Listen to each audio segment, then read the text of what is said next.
تقاطع الحرف التقليدية بالموسيقى. فاس تحتفي بالموروث الثقافي والفنون الشعبية.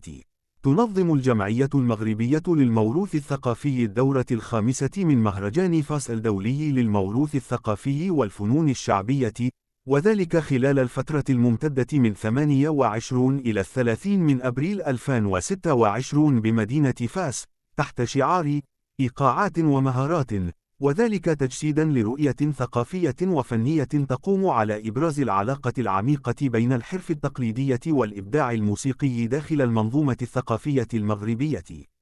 وأوضحت الجمعية في بلاغها الصحفي أن هذه الدورة تروم تسليط الضوء على مفهوم الحرف في بعد يتجاوز ما هو إنتاجي، لتتحول إلى فضاء حي ينبض بالصوت والإيقاع والدلالات الجمالية، في تقاطع غني مع أشكال التعبير الموسيقي والروحي في التراث الشعبي.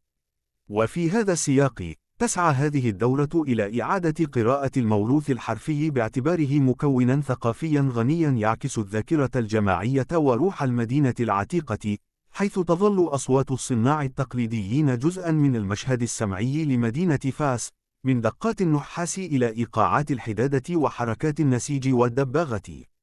كما يهدف المهرجان إلى إبراز هذا التفاعل الخلاق بين المهارة الحرفية والإيقاع الموسيقي، من خلال استحضار نماذج من التعبيرات التراثية المغربية التي تقوم على إيقاعات وروحيات عميقة، وتعكس غنى وتنوع الثقافة الشعبية الوطنية.